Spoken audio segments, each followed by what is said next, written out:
Assalamualaikum warahmatullahi wabarakatuh. Perkenalkan, nama saya Dera Finalisa dari absen 1. Di sini saya ingin menjelaskan materi Revolusi Prancis. Revolusi Prancis 1789 sampai 1799.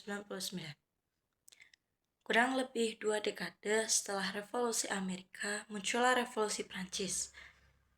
Revolusi Prancis merupakan puncak dari ketidakpuasan rakyat terhadap praktik monarki absolut Raja Louis yang ke-16. Praktik pemerintahan absolut tersebut tergambarkan dari hal-hal berikut. Yang pertama, Raja Louis yang ke-16 bergelar sebagai Raja Matahari. Yang kedua, Raja dianggap sebagai wakil Tuhan, sehingga menuntut ketaatan mutlak rakyat. Yang ketiga, pemerintah berjalan tanpa pengawasan parlemen. Yang keempat, pemerintah berjalan tanpa adanya konstitusi. Yang kelima, tidak ada kepastian hukum, sehingga raja bisa mengeluarkan surat penangkapan kepada siapa saja yang dianggap mengancam kekuasaannya. Yang keenam, tidak ada anggaran belanja yang pasti. Adapun sebab-sebab khusus Revolusi Prancis. Yang pertama, krisis ekonomi dan keuangan dalam negeri. Yang kedua, lemahnya kepemimpinan Raja Louis yang ke-16. Yang ketiga, gaya hidup kalangan istana. Yang keempat, adanya kelas-kelas sosial seperti fondasi. Yang kelima, tersebar luasnya ide-ide zaman pencerahan. Yang keenam, adanya pengaruh Revolusi Amerika. Revolusi Prancis dimulai pada tanggal 14 Juli tahun 1789 dengan penyerbuan penjara Bastille yang kemudian diperingati sebagai Hari Nasional Prancis. Setelah masa ketidakadilan politik, Napoleon Bonaparte muncul pada tahun 1765 dan pada tahun 1821. Dan pada tahun 1804 memberi lakukan Undang-Undang Napoleon yang menghapus hak istimewa, mengakui kebebasan beragama, serta menegarkan jabatan pemerintah hanya untuk yang kompeten. Sehingga feodalisme berakhir. Di bawah kepemimpinan Napoleon menumbuhkan rasa nasionalisme, cinta tanah air, dan kebanggaan nasional dengan semboyan Liberté, Égalité, Fraternité yang menginspirasikan negara Eropa lain. Dari penjelasan materi yang saya sampaikan, saya ingin memberi 2 soal. Yang pertama, pada tanggal berapa Revolusi Prancis dimulai? Yang kedua, sebutkan sebab-sebab khusus Revolusi Prancis. Sekian dari penjelasan saya. Terima kasih. Wassalamualaikum warahmatullahi wabarakatuh. Assalamualaikum warahmatullahi wabarakatuh. Perkenalkan, nama saya Ahmad Karim Belum Mutakin dari absen 2. Perkenalkan, nama saya Jabu Batunaja dari absen 12. Kami akan mempresentasikan hasil diskusi kami dari materi peperangan Sengaja 12. Peperangan Sengaja 12 terjadi karena ia menolak campur tangan Belanda dan penyebaran jejing yang dianggap mengganggu adat Batak. Sejak 1878 ia menuntut para misionaris keluar dari Silindung dan terus menentang kekuasaan Belanda. Belanda memperluas wilayahnya dengan mendirikan pos militer. Sisimala Raja 12 melawan lebih dari 30 tahun. Akhirnya pada 1907 ia tertangkap dan gugur bersama 3 anaknya, menandai berakhirnya Perang Tapanuli. Assalamualaikum warahmatullahi wabarakatuh. Perkenalkan, nama saya Manwiki Aprilia, absen 3 dari kelas 11 Farmasi 1. Perkenalkan, nama saya Fidina Aulia Putriani dari kelas 11 Farmasi 1. Kami akan mempresentasikan tentang pertengkaran Kesultanan Banjar pada tahun 1959 sampai 1905. Pertengkaran Kesultanan Banjar terjadi pada tahun 1959 sampai 1905, yaitu ketika Kesultanan Banjar melawan penjajahan kolonial Belanda. Apa sih alasannya sampai memungkinkan terjadinya pertengkaran tersebut? 1. Belanda ikut campur dalam urusan Belanda menunjuk Tanjidila sebagai sultan. Yang kedua, Belanda memonopoli perdagangan seperti rotan dan lada dan tambang seperti emas dan intan. Yang ketiga, rakyat sangat menderita karena adanya pajak dan harus dipaksakan kerja lagi. Yang keempat, Belanda ingin menguasai daerah Kalimantan Selatan karena di sana ditemukannya tambang. Yang kelima, Belanda semakin memperluas kekuasaannya di Kalimantan Selatan sehingga wilayah kerajaan semakin sempit. Dan pada tahun 1957 terjadilah konflik suksesi setelah wafatnya Sultan Adam. Belanda menunjuk Pangeran Tamjidillah sebagai sultan, namun banyak kalangan istana dan rakyat kurang setuju karena ia dianggap kurang islami dan bukan keturunan yang sah. Rakyat Banjar lebih memilih Pangeran Hidayatullah.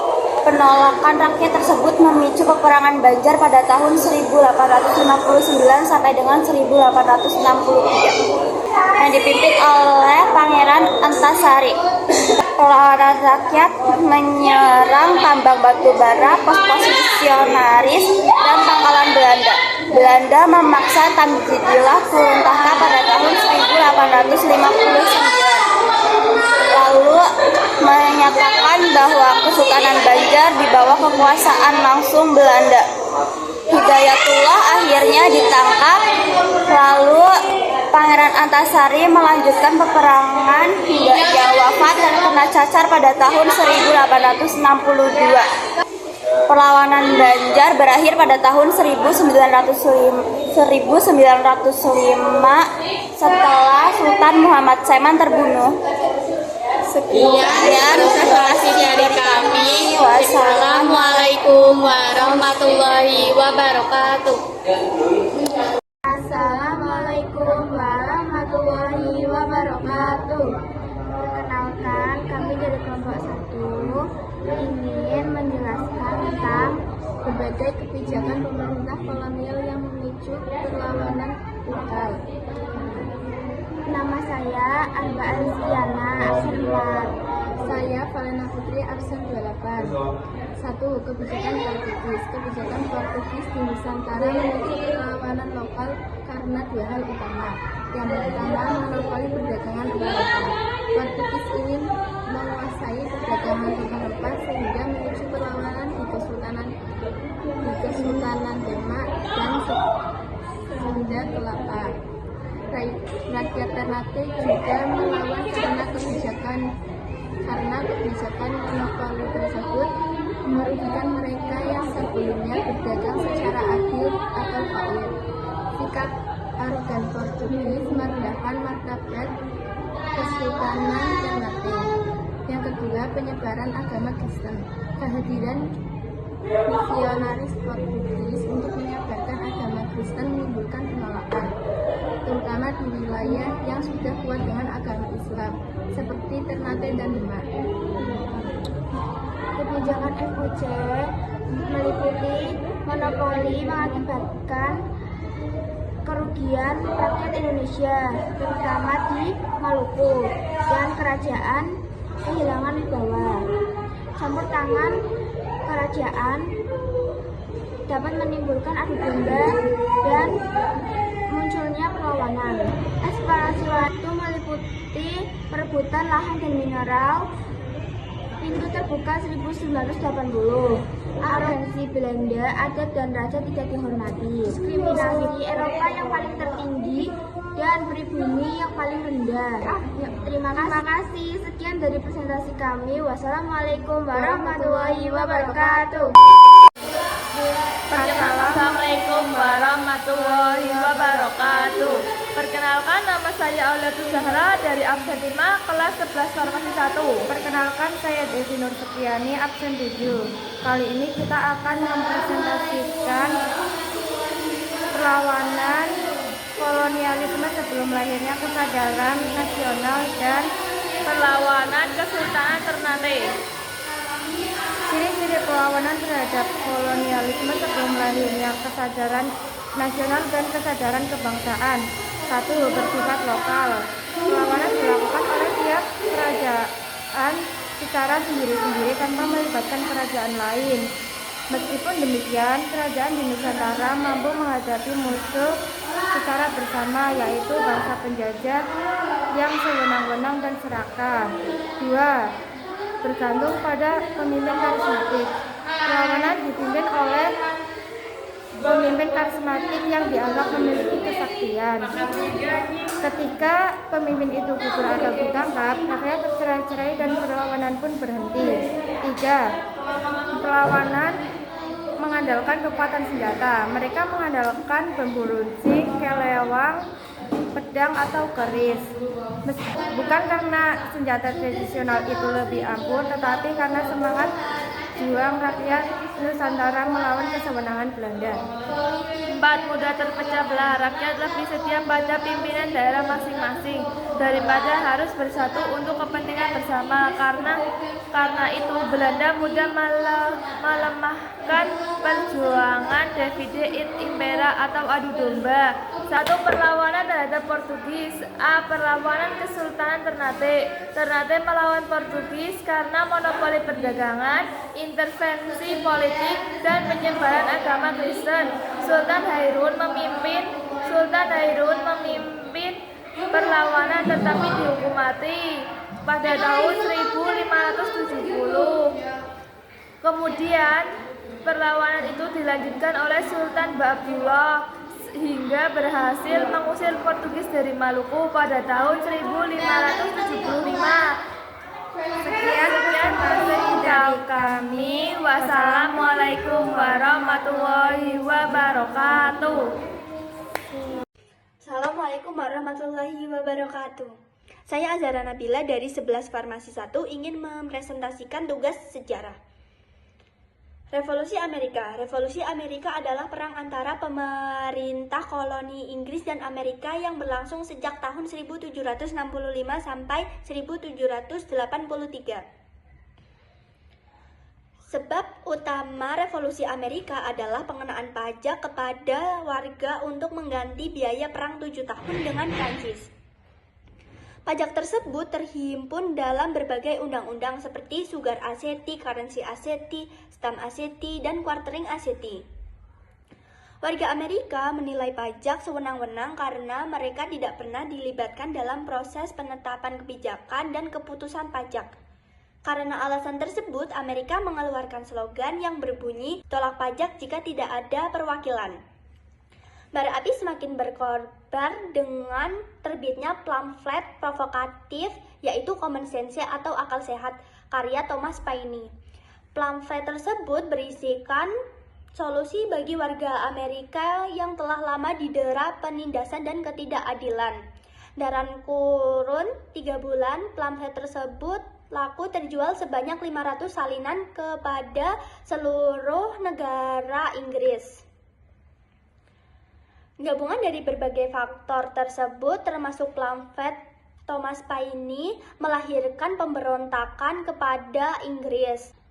Pada 4 Juli 1776, 13 koloni memproklamasikan kemerdekaannya di bawah satu bangsa Amerika Serikat. Alasan 13 koloni harus merdeka adalah karena naskahnya yang berlandaskan perjuangan negara lain. Salah satu naskahnya berbunyi, "Kami menganggap kebenaran ini tidak terbantahkan, bahwasanya semua orang diciptakan setara, bahwa mereka dianugerahi oleh penciptanya dengan hak-hak yang tidak dapat diganggu-gugat, di antaranya yaitu kehidupan, kebebasan, dan mengejar kebahagiaannya." Sekian presentasi dari saya, mohon maaf bila ada kesalahan. Wassalamualaikum warahmatullahi wabarakatuh. Warahmatullahi wabarakatuh. Kami akan mempresentasikan tugas sejarah. Perkenalkan, nama saya Tibajuang Murbang Mahardika, nomor absen 8. Perkenalkan, nama saya Novidi Arianti, absen nomor 22. Sultan Agung Raja Mataram pada tahun 1613 sampai 1645 bercita-cita menyatukan Jawa dan mengusir VOC. Awalnya berhubungan baik, tapi kemudian ia sadar VOC membahayakan Mataram. Ia menyerang Batavia pada tahun 1628 sampai 1629. Namun serangan gagal karena logistik, senjata, dan wabah penyakit. Meski gagal, semangat Sultan Agung tetap besar. Terima kasih presentasi dari kami. Wassalamualaikum warahmatullahi wabarakatuh. Assalamualaikum warahmatullahi wabarakatuh. Perkenalkan, nama saya Fiona Tiffania, absen ke-9. Perkenalkan, nama saya Fadilatun Kalisa, absen 9. Kami akan mempresentasikan hasil diskusi kami. Belanda ingin menguasai Aceh dalam rangka mewujudkan Pak Nirlandika menguasai seluruh Nusantara, Pulau Sumatera, dan negara-negara lainnya seperti Inggris, Prancis, Amerika Serikat. Pada masa itu, Inggris menerapkan kebijakan pintu terbuka. Sudah sejak tahun 1820-an, Aceh berkembang menjadi sebuah kekuatan politik dan perdagangan. Traktat London tahun 1824 tetap memungkinkan Inggris berdagang secara leluasa di Pulau Sumatera. Menjelang tahun 1870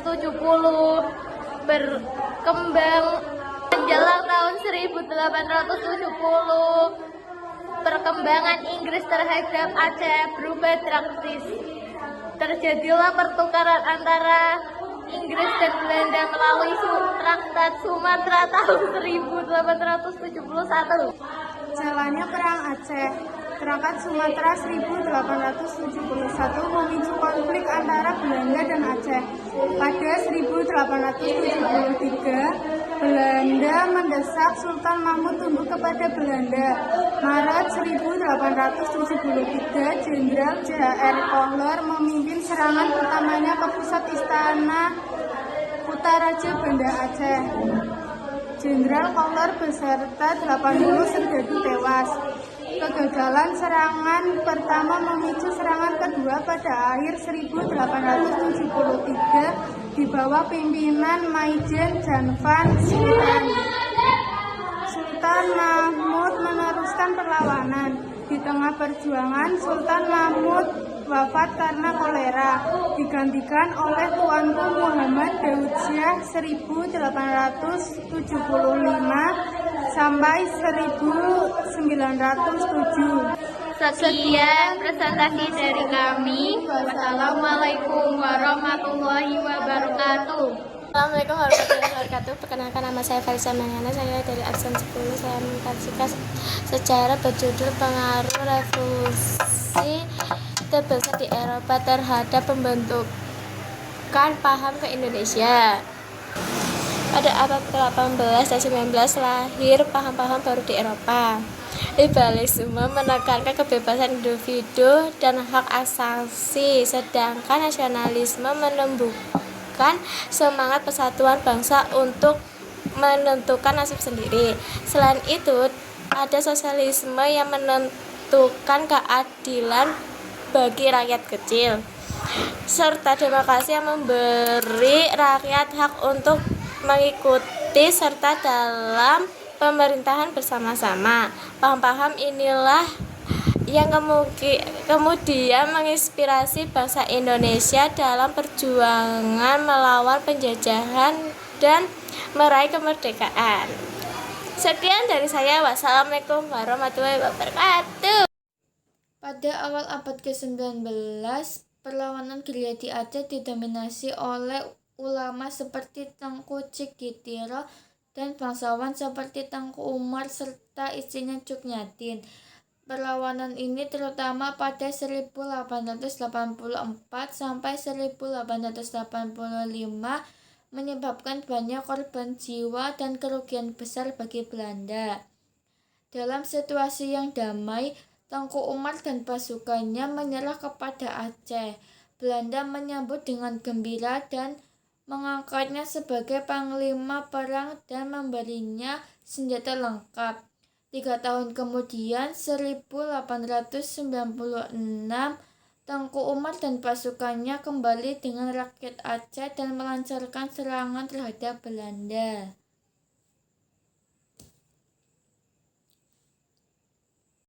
Assalamualaikum warahmatullahi wabarakatuh.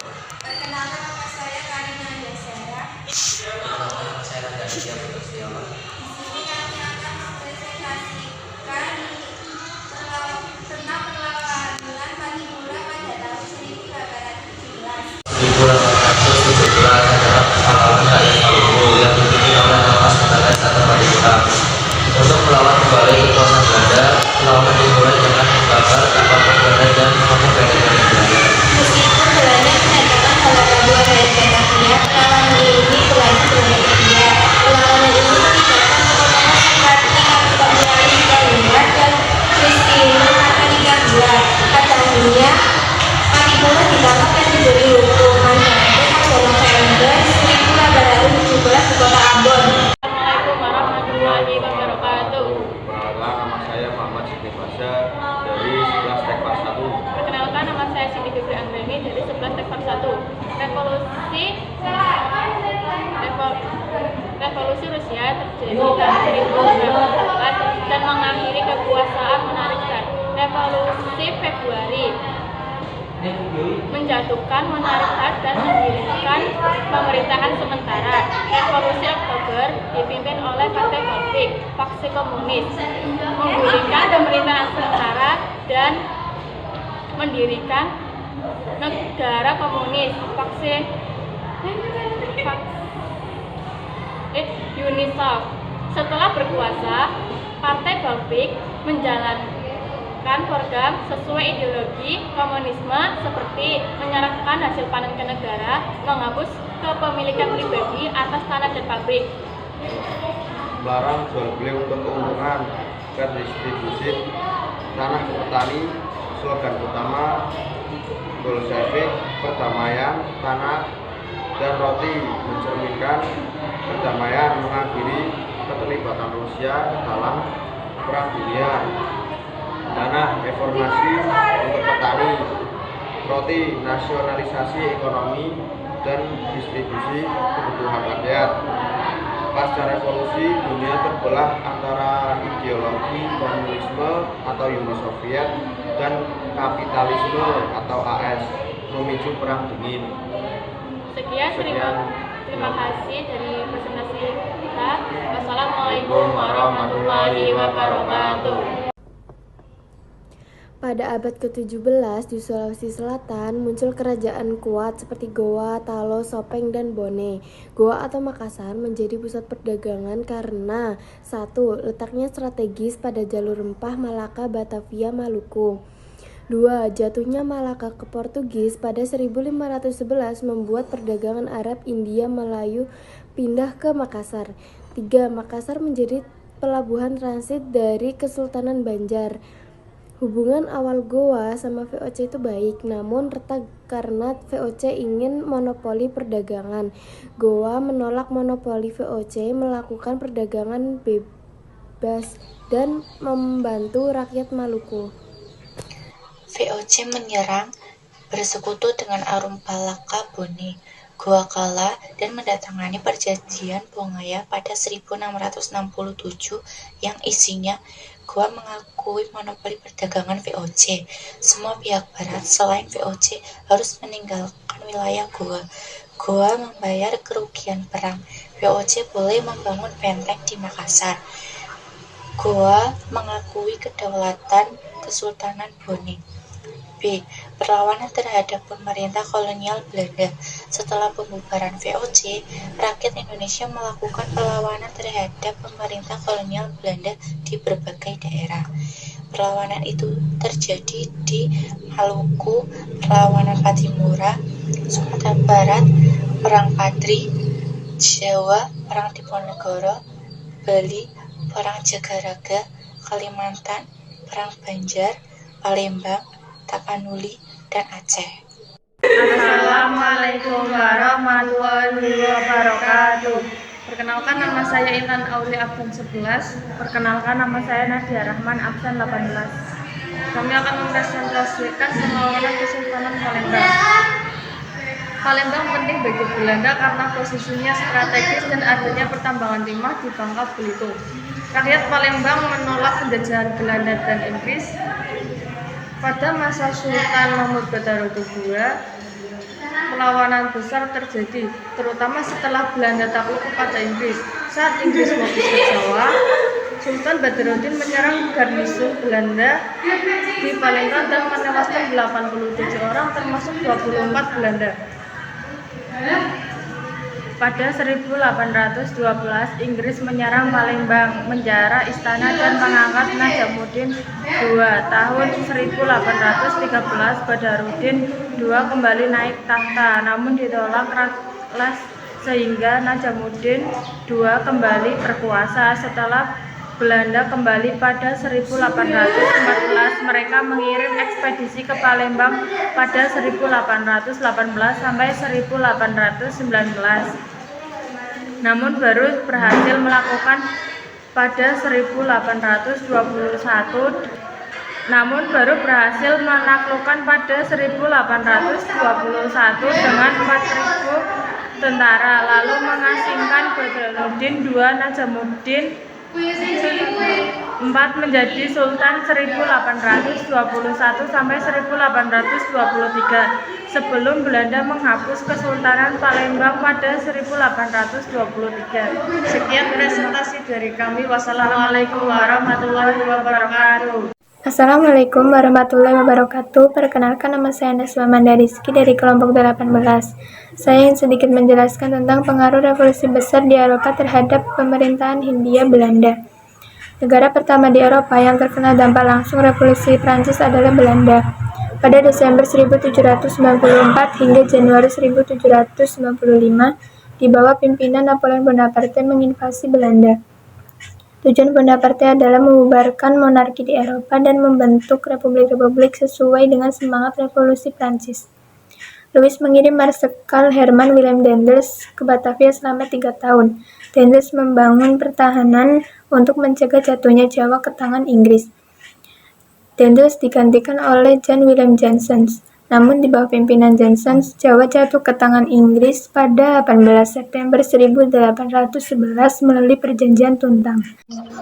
Pengaruh kaum liberal sangat kuat sehingga salah seorang politisinya yang bernama Rudolf Thorbecke 1798 sampai 1872 dipercayai memimpin komisi dengan tugas menyusun ulang konstitusi Belanda. Thorbecke berperan penting dalam melahirkan monarki konstitusional di Belanda yang membatasi kekuasaan raja, menjamin kebebasan beragama dan politik bagi seluruh warga negaranya.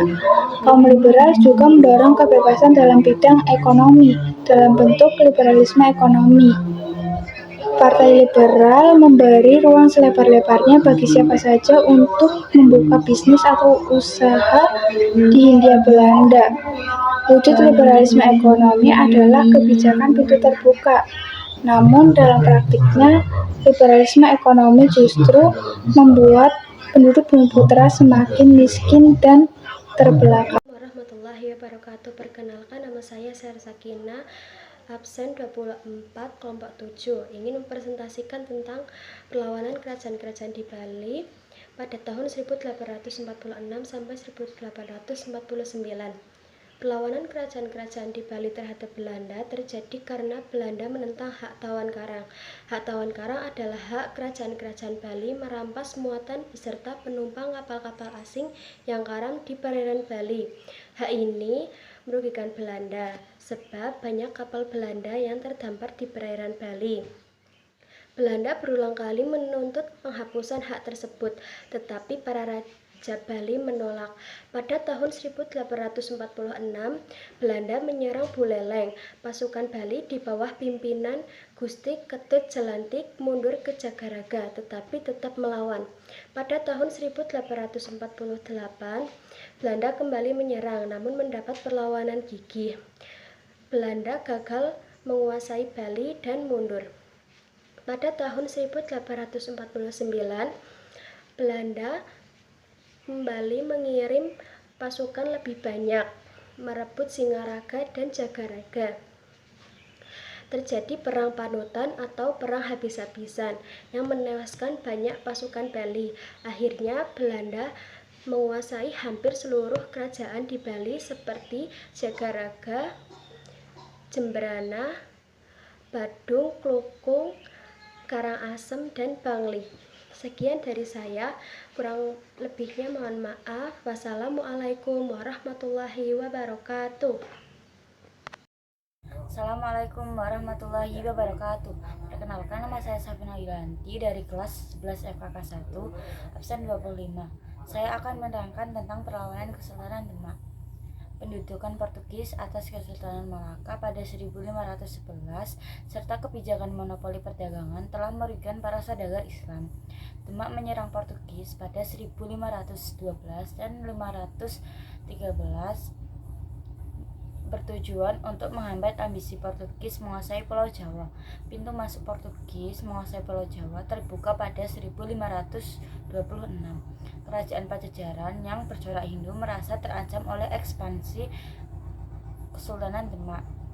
Untuk menjalani persekutuan, Portugis membangun benteng di Sunda Kelapa. Dan sebagai gantinya, Kerajaan Pajajaran memberi hak monopoli perdagangan kepada Inggris.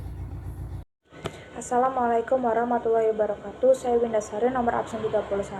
Di sini saya akan mempresentasikan mengenai perlawanan Pangeran Diponegoro pada tahun 1825 hingga 1830. Pangeran Diponegoro merupakan putra tertua Hamengkubuwana III. Sejak kecil hingga remaja, beliau diasuh oleh neneknya yang bernama Ratu Atang di Tegalrejo, Jawa Tengah. Menurut kabar sekitar, Pangeran Diponegoro merupakan seseorang yang rajin bersemedi. Beliau mempelajari kitab-kitab agama Islam, karya-karya sastra, dan sejarah Jawa. Sebagai hasil belajarnya, beliau menghindari lingkungan istana karena menurut beliau lingkungan istana dipenuhi dengan intrik dan persekongkolan.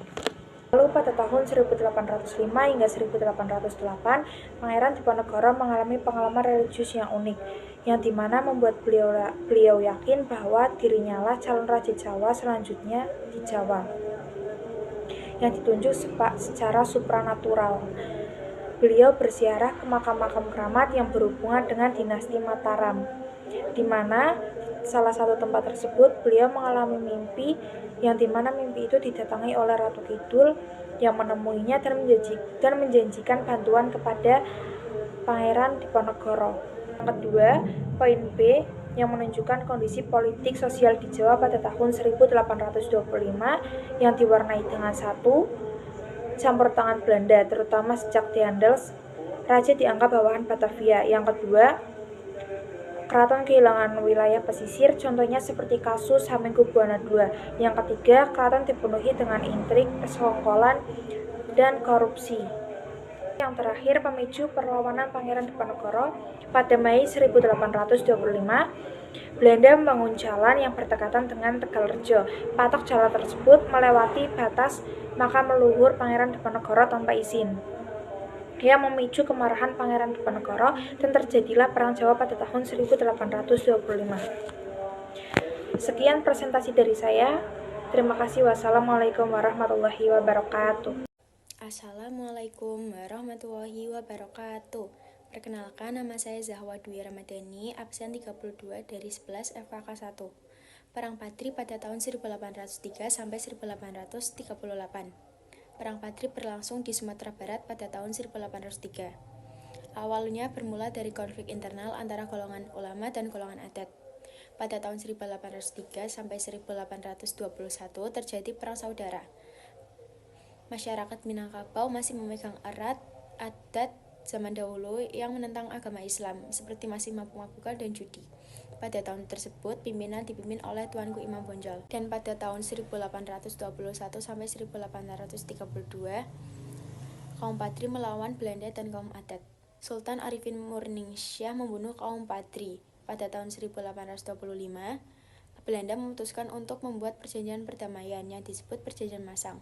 Dan pada saat itu juga Belanda masih melawan perang yang berada di Eropa. Dan pada tahun 1831 sampai 1838, kaum Padri dan kaum adat bersatu untuk melawan Belanda. Setelah perang dengan Diponegoro, Belanda memutuskan untuk membatalkan Perjanjian Masang. Namun Tuanku Imam Bonjol merangkul kaum Padri dalam perjanjian di Bukit Marapalam. Belanda menghadapi kaum Padri dan kaum adat sekaligus. Akan tetapi, akhirnya pada 17 Agustus 1837, Belanda berhasil menguasai benteng Bonjol. Terima kasih, sekian presentasi dari saya. Kurang lebihnya mohon maaf. Wassalamualaikum warahmatullahi wabarakatuh.